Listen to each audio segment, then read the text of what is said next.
नमस्कार दोस्तों, मेरा नाम कपिल सिक्का है। स्वागत है आपका study I Q education platform पे। आज हम शुरू करने जा रहे हैं इंटरनेशनल रिलेशंस का सेट 3। तो जैसा कि आपने देखा, पिछले एक साल के कंप्लीट क्वेश्चंस हम डिस्कस कर रहे हैं इंटरनेशनल रिलेशंस के। आज हम इसका सेट 3 करेंगे और आगे के क्वेश्चंस को देखेंगे। आप हमसे स्टडी आई क्यू पे इन विभिन्न माध्यमों से जुड़ सकते हैं। इसके PDFs आप @कपिल लाइव से डाउनलोड कर सकते हैं। जैसा कि मैंने बोला है कि मैं एक डायनेमिक कवरेज यहाँ पे करूँगा, कॉम्प्रिहेंसिव रहेगा। स्टैटिक चीज़ों को भी हम साथ साथ कवर करते रहेंगे। जब भी हम इंटरनेशनल रिलेशंस के MCQs को करेंगे तो हम मैप की प्रैक्टिस भी जहाँ जहाँ पे लगता है ज़रूरी है उसको भी इसी सीरीज़ में करेंगे। तो चलिए शुरू करते हैं set 3। Question 21, consider the following statement with regard to countering America's adversaries through sanctions act. Important है कैटसा, आपको बताना है कि इसके बारे में कौन कौन से स्टेटमेंट्स करेक्ट हैं। It is the United states federal law that impose sanctions on Iran, North Korea and Russia. It includes sanctions against countries that engage in significant transactions with Russia's defense and intelligence sectors. India पे ये applicable नहीं है. It is not applicable on India as US has recognized India as a major defense partner. आपको क्या करना है, आपको screen को पॉज करना है और इस क्वेश्चन को सॉल्व करने की कोशिश करनी है। सबसे पहली बात देखो, हम ऐसे देख सकते हैं कि इंडिया को लेके ही लास्ट टाइम ये एक्ट जो है वो न्यूज़ में था। तो ऐसा बिल्कुल नहीं होगा कि इंडिया पे एक्ट एप्लीकेबल नहीं है। तो थर्ड इज़ रॉन्ग। अगर थर्ड रॉन्ग है तो आपके पास दो ऑप्शंस बचते हैं। सेकंड एकदम करेक्ट है कि इसको यूएस के डिफेंस और इंटेलिजेंस सेक्टर्स को लेके ही ये एक्ट लाया गया है कि कोई भी कंट्री अगर रशिया से रिलेशंस रखती है तो उस पर अमेरिका ये एक्ट इम्पोज कर सकती है। तो सेकेंड भी ठीक है और फर्स्ट भी ठीक है। अब देख लेते हैं एक बार कि स्पेसिफिकली ये कौन कौन से कंट्रीज़ के लिए आया था। अगर आप देखें कि कैटसा जो है वो यूनाइटेड स्टेट्स का फेडरल लॉ है जो सैंक्शंस लगाता है ईरान जो कि एक रोग नेशन USA मानता है, नॉर्थ कोरिया जो कि एक रोग नेशन है और रशिया जो कि USA के अकॉर्डिंग एक रोग नेशन है। तो इन तीन कंट्रीज़ के लिए ये एक्ट लाया गया था। आइडिया बस यही है कि USA जो है वर्ल्ड की कंट्रीज़ को कर्टेल कर सके इन तीन कंट्रीज़ के साथ डिफेंस रिलेशन स्टैब्लिश करने में। तो यही इसका मेन मकसद है और इसी के लिए सैंक्शंस की बात होती है। इंडिया को लास्ट टाइम बोला गया था कि आप जो S-400 Triumph missile defence system जो रशिया से परचेज कर रहे हैं या फिर जो आपके रशिया से डीलिंग्स चल रही हैं उसको लेके हम आप पे कैटसा लगा सकते हैं। ठीक है, तो ये बार बार इंडिया को बोला गया है लेकिन अभी तक अप्लाई इंडिया पे इस तरह से नहीं किया गया। देन उसके बाद consider the following statement with regard to various visas in USA। Visa USA के हमेशा न्यूज़ में रहते हैं तो इस तरह के हमें आइडियाज़ पता होने चाहिए। H1 वीज़ा, H1B वीज़ा, कौन कौन से वीज़ाज हैं। तो consider the following statement with regard to various visas. Number 1 है F1 visa are issued to study in the USA for full time students. Full time students के लिए ये visa जो है इशू किया जाता है। M1 जो है वो उन स्टूडेंट्स के लिए किया जाता है जो वोकेशनल या नॉन अकेडमिक स्टडीज़ में, मतलब पार्ट टाइम स्टडीज़ में है, नॉन अकेडमिक में है। H1B वीज़ा जो है वो हाईली स्किल्ड वर्कर के लिए इशू किया जाता है। आपको बताना है कौन सा इसमें से करेक्ट है। ठीक है, तो स्क्रीन को पॉज करिए। लास्ट टाइम न्यूज़ में था ऑनलाइन एजुकेशन को लेके, इतना हिंट मैंने आपको दे दिया। अब इस क्वेश्चन को सॉल्व करने की कोशिश कीजिए। All are correct. F1 M1 ये दोनों बातें सही हैं।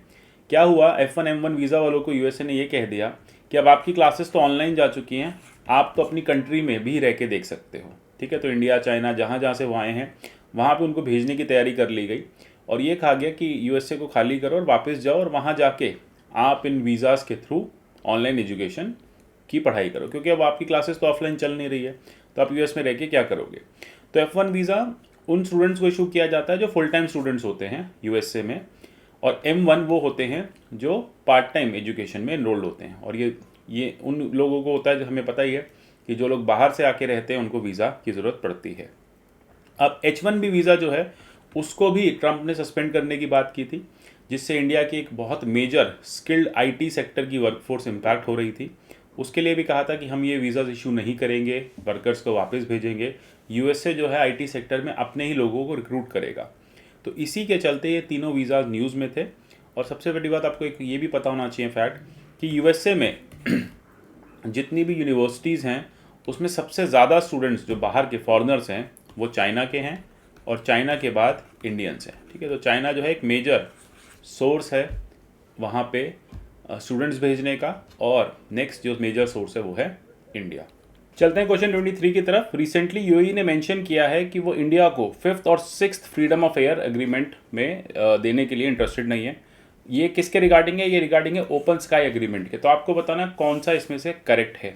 तो देखो, फ्रीडम ऑफ एयर क्या है? ये एक set of commercial aviation rights हैं जो एक कंट्री दूसरी कंट्री को देती है फॉर कमर्शियल एविएशन। ठीक है, तो आपके एयर स्पेस दूसरी कंट्री के लिए अवेलेबल है, वो वहाँ से फ्लाइट लेके आपकी कंट्री में आ सकते हैं। ये है।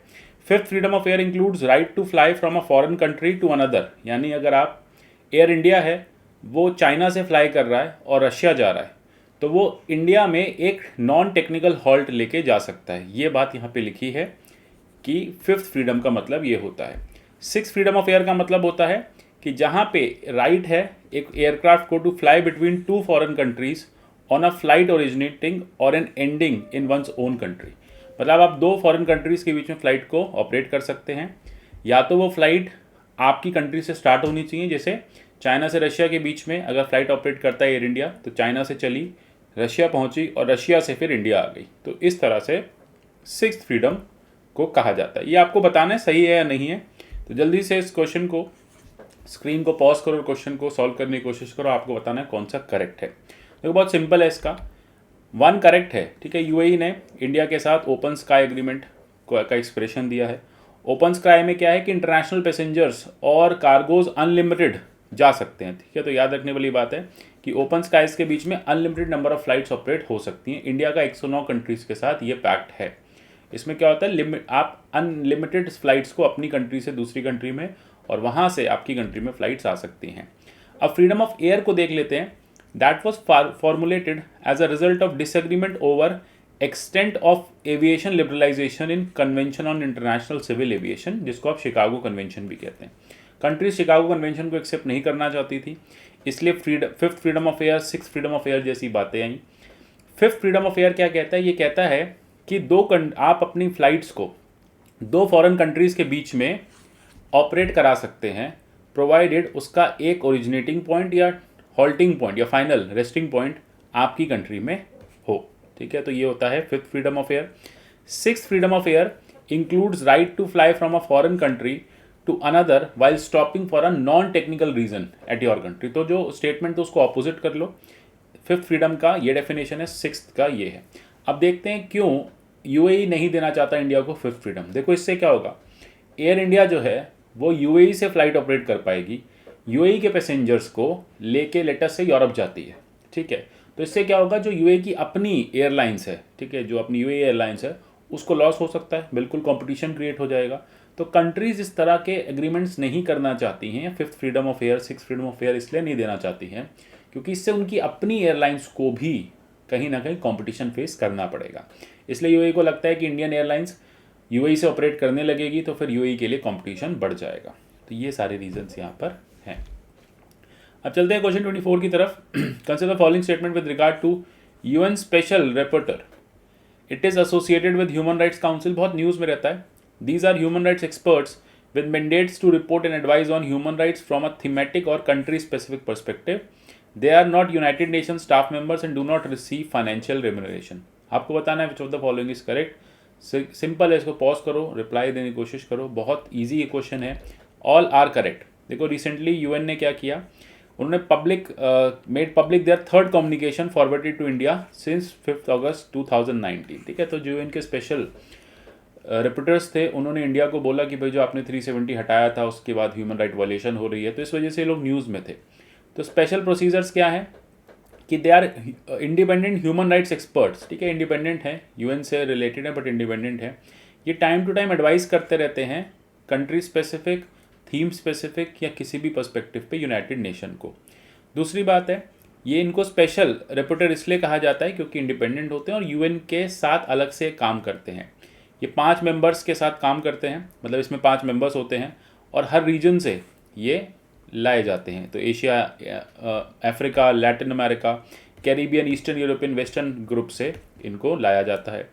अभी यूनाइटेड नेशन के स्टाफ मेंबर्स नहीं होते हैं ना, स्टाफ नहीं होता, अलग से इंडिपेंडेंट है, तो इनको स्टाफ जैसी सैलरी नहीं मिलती, सिर्फ कोई फाइनेंशियल रेमुनरेशन भी नहीं मिलता। तो ये इंपॉर्टेंट बात हो जाती है। और ये कहाँ से ऑपरेट करते हैं? ये ऑपरेट करते हैं UN ऑफिस एट जिनीवा। ठीक है, तो जिनीवा वाले ऑफिस से ये लोग ऑपरेट करते हैं। वहीं पे ह्यूमन राइट काउंसिल का ऑफिस भी है। तो याद रखना, ह्यूमन राइट काउंसिल क्या है? एक इंटर गवर्नमेंटल बॉडी है विद यूनाइटेड नेशन, जिसमें 47 स्टेट्स से बनी है और जिनीवा से ऑपरेट करती है। अब फराज बी गैस फील्ड जो है वो न्यूज़ में थी, आपको बताना है कहाँ लोकेटेड है। बहुत सिंपल है, आपको याद होगा इंडिया ईरान रिलेशंस को लेकर फराज गैस फील्ड न्यूज़ में भी आई थी। तो पर्शियन गल्फ आप देखेंगे तो मिनिस्ट्री ऑफ एक्सटर्नल अफेयर्स ने क्या किया, कंफर्म किया है कि इंडिया जो है Farzad B gas field of Iran में अब इन्वॉल्व नहीं है। क्यों नहीं है? क्योंकि कुछ कॉस्ट एस्केलेशंस के इश्यूज़ आ रहे थे, कुछ चाहबहार पोर्ट के भी आपने देखा इश्यूज़ आ रहे थे, उसके चलते अभी इस डील को रोक दिया गया था। ये कहाँ पे लोकेटेड है? ये पर्शियन गल्फ में लोकेटेड है। तो ये यहाँ पे इस तरह से लोकेटेड है।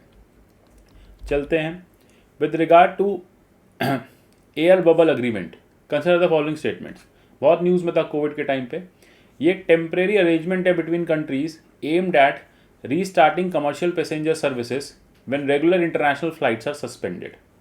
Under this agreement airlines from both the countries enjoy similar benefits. आपको बताना है इसमें कौन सा करेक्ट है। एयर बबल अग्रीमेंट, आपने देखा होगा कोविड के टाइम पे बार बार न्यूज़ आ रही थी कि एयर बबल एग्रीमेंट आ रहा है, तो यही आपको यहाँ पे बताना है। बहुत सिंपल क्वेश्चन है।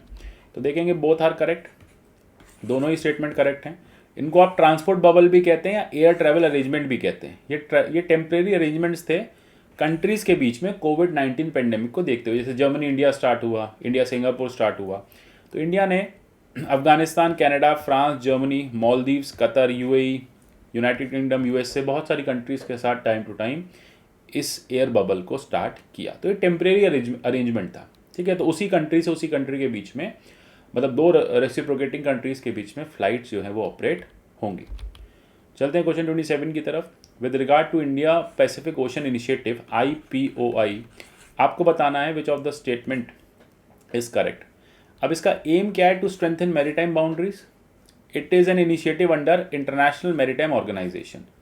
Indo Pacific Ocean initiative news में था। अब आपको बताना है कौन सा इसमें से करेक्ट है। देखो इसमें सेकंड रॉन्ग है, फर्स्ट करेक्ट है। कैसे है देख लेते हैं। इंडिया और वियतनाम के बीच में 17th मीटिंग हुई थी bilateral joint commission on trade, economic, scientific and technological cooperation की। वहीं पे स्पेसिफिक ओशन इनिशिएटिव को डिस्कस किया गया था। आइडिया क्या है? मैरीटाइम बाउंड्रीज को स्ट्रेंथन करना, फ्री ट्रेड को इंश्योर करना है। अब इंडिया पैसिफिक ओशन इनिशिएटिव किसी ऑर्गेनाइजेशन का पार्ट नहीं है। ये पहली बार हमारे ही PM ने सजेस्ट किया था ड्यूरिंग सागर मिशन। ठीक है, तो रीजनल एरिया को सिक्योर करने के लिए, ओशंस को सिक्योर करने के लिए सागर मिशन के तहत इसको किया गया था, जिससे रीजनल कोऑपरेशन इंडिया के मैरीटाइम नेबर के साथ बेटर हो पाए। Then partnership like minding nations की है। ठीक है, तो इसमें क्या होगा कि 3 कॉमन गोल्स होंगे, वेल्थ क्रिएशन होगा, वेलफेयर प्रमोशन होगा और कोऑपरेशन होगा, तीनों इन कंट्रीज़ के बीच में। इनिशिएटिव के 7 पिलर्स हैं। मैरीटाइम सिक्योरिटी है, मैरीटाइम इकोलॉजी है, मैरीटाइम रिसोर्सेज है, कैपेसिटी बिल्डिंग है, रिसोर्स शेयरिंग है, डिजास्टर रिस्क रिडक्शन है and management, risk reduction and management है, साइंस एंड टेक्नोलॉजी है, एकेडमिक कोऑपरेशन है, trade connectivity and maritime transport है। ठीक है, तो इंडिया और वियतनाम ने मिलके इसको फर्दर एनहांस करने की बात की है। चलते हैं क्वेश्चन 28 की तरफ। अब्राहम अकॉर्ड बहुत न्यूज़ में रहता है, था मतलब, तो आपको बताना है किसके बीच में हुआ था अब्राहम अकॉर्ड। बहुत सिंपल है, आपने देखा है कि इजराइल के साथ अरब के रिलेशंस अच्छे नहीं हैं, तो मैं आपको हिंट दे देता हूँ कि अब्राहम अकॉर्ड जो है वो इजराइल और UAE के बीच में हुआ है। अब UAE को लगता है कि यार हम लोग अच्छा रिलेशन कर लेते हैं, क्योंकि देखो ग्लोबलाइजेशन हो रहा है, ट्रेड जो है वो ज़्यादा प्रॉस्पर हो रहा है। तो ऐसे में क्या हुआ, ये अकॉर्ड हुई और इजराइल और UAE ने स्टैब्लिश किया फॉर्मल डिप्लोमेटिक रिलेशंस। ठीक है, तो बहुत टाइम के बाद पहली टाइम इनफैक्ट पहली बार ये रिलेशन स्टैब्लिश किए गए। अब इसमें क्या होगा, in exchange Israel would suspend its plans to annex parts of occupied West Bank. Israel ऐसा कह रहा है कि हम वेस्ट बैंक के एनेक्स पार्ट्स को छोड़ देंगे। अब UAE जो है वो पहली गल्फ कंट्री बन गई इकोनॉमिक और डिप्लोमेटिक रिलेशन स्टैब्लिश करने की इजराइल के साथ। जैसे कि आपने देखा मुस्लिम वर्सेस ज्यूज़ का जो क्राइसिस है वही वहाँ पे आपको पूरे मिडिल ईस्ट में दिखता है। गल्फ कंट्रीज़ में कौन कौन सी गल्फ कंट्रीज़ हैं यूजुअली पूछा जा सकता है। तो इसके लिए हम एक मैप देख लेते हैं कि सारा जो एरिया आप देख रहे हैं ये गल्फ़ कंट्रीज़ का है, ठीक है। तो ये इम्पॉर्टेंट हो जाता है, मैप के थ्रू इसको आप प्रैक्टिस करने की कोशिश करो। तो यूएई के केस में आप ये भी देख सकते हो कि यूएई के बॉर्डर्स ओमान से लगते हैं, सऊदीया से लगते हैं, यूएई पर्शियन गल्फ़ में है, ठीक है। तो यहाँ पे ये चीज़ें इम्पॉर्टेंट हैं। Then recently China covered quadrilateral dialogue in this context consider the following statement. एक 4 पॉइंट प्लान है for belt and road initiative. Quadrilateral मतलब 4 लोगों के बीच का डायलॉग होगा। ये इन्वॉल्व करता है अफगानिस्तान, इंडिया, पाकिस्तान। बहुत सिंपल है, देखो जब बात आती है BRI की, इंडिया को कभी नहीं हम कैलकुलेट करेंगे, इंडिया को नहीं गिनेंगे हम, है ना। तो ये गलत हो जाएगा, इंडिया तो इसका पार्ट नहीं बनेगा। तो फर्स्ट ठीक है, सेकंड रॉन्ग है, क्योंकि अफगानिस्तान, नेपाल, पाकिस्तान और चाइना के बीच में एक इनिशिएटिव है BRI को स्ट्रेंथन करने का। चाइना ये कह रहा है कि BRI को अफगानिस्तान तक ले जाते हैं और इधर हिमालयन रीजन नेपाल तक ले आते हैं, ठीक है। तो एक trans Himalayan highway, trans Himalayan network establish करते हैं। तो ये जो बेल्ट एंड रोड इनिशिएटिव है, कम्प्लीटली चाइना जो है वो इंडिया को काउंटर करने के लिए या इंडिया को एनसर्कल करने के लिए इसको स्ट्रेंथन करता जा रहा है, और इसका फ़ायदा भी उठाया चाइना ने। अभी आपने देखा इंडिया और नेपाल के बॉर्डर डिस्प्यूट फिर से हो गया था काला पानी प्रोजेक्ट को लेके, रीजन को लेके। तो उसी के चलते चाइना को एक एज मिल गया कि हम नेपाल से रिश्ते बेटर कर लेते हैं। चलते हैं 30 की तरफ। Recently massive explosion took place in Beirut. Beirut important है, कैपिटल कहाँ की है, लेबनान की है। अब आपको बताना है कि लेबनान किन कंट्रीज से, कौन किन कंट्रीज से बॉर्डर करता है ना, लेबनान का बॉर्डर किन किन कंट्रीज से लगता है। तो एक्सप्लोजन वाली बात भी समझेंगे, पहले ये देखते हैं कि लेबनान है कहाँ। जल्दी से स्क्रीन पॉज करो, याद करो कि वेस्ट एशिया के किस कोने में लेबनान है, ठीक है, और लेबनान का फिर किस किस कंट्री से बॉर्डर लगता है। तो बहुत सिंपल है, अगर आप रिकॉल कर पा रहे हो इस मैप के थ्रू। तो लेबनान जो है Mediterranean sea on its west coast, Syria on its northern coast, then you have Israel on the southern coast, ठीक है। तो 1 और 2। और आप जॉर्डन देखोगे तो जॉर्डन आपको लेबनान से बॉर्डरिंग नहीं मिलेगा, ठीक है। तो जॉर्डन इराक से बॉर्डर है, जॉर्डन सऊदीया से बॉर्डर है, जॉर्डन सीरिया से बॉर्डर है, जॉर्डन इजराइल के साथ बॉर्डर में है।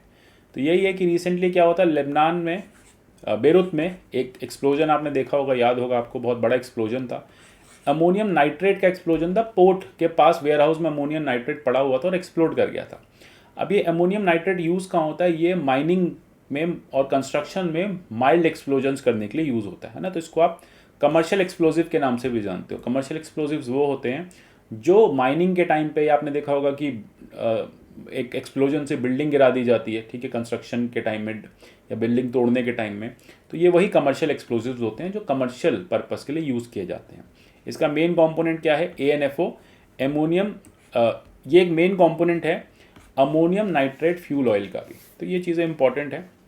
और अमोनियम नाइट्रेट देख लेते हैं, ये नाइट्रोजन रिच होता है, क्रिस्टलाइन केमिकल होता है और सॉल्युबल इन वाटर होता है। तो ये थोड़ा सा इंग्रेडिएंट भी इंपॉर्टेंट हो जाता है, और बेरूत और लेबनान भी यहाँ पे इंपॉर्टेंट हो जाता है। तो आशा करता हूँ क्वेश्चंस आपको समझ में आए होंगे। मिलेंगे अगले सेशन में, सेट 4 की तरफ चलेंगे। तब तक के लिए वीडियो को लाइक करिए, चैनल को सब्सक्राइब करिए। मिलते हैं नेक्स्ट सेशन में। Till then good bye, take care and God bless you all.